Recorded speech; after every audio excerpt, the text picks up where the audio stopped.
Cities like Beijing, people are lining up for a sweet treat to go with their vaccines. This vaccination center was set up at a popular shopping district here in Beijing to make it more convenient for people to get a shot. Once I'm done here, I can get a free ice cream. Whether it's free McDonald's soft serve, Legos, or discounted meals, China is encouraging giveaways to coax more of its 1.4 billion people to get vaccinated.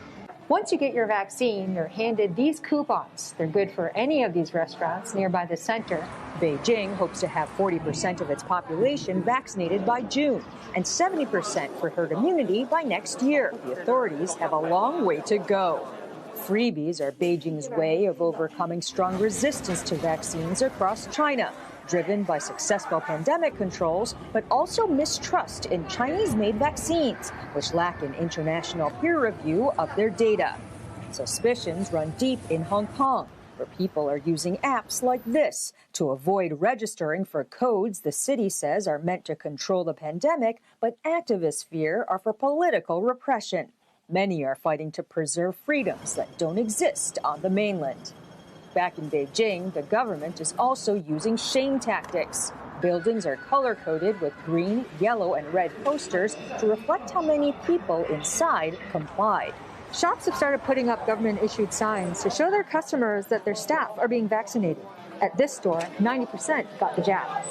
Beijing is easing restrictions for the vaccinated for activities like travel in and out of China, though only recognizing Chinese vaccines for now.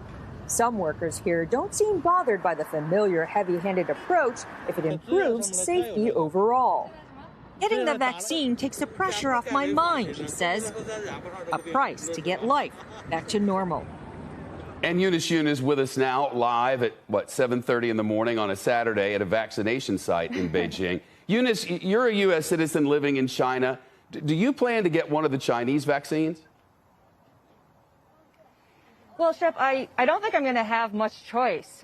The Chinese partner of Pfizer BioNTech has secured 100 million doses, but so far no non-Chinese vaccine makers have gotten their vaccines approved here in China. And it's unclear when and if they will, because if there is strong demand for these foreign vaccines, it could be potentially politically embarrassing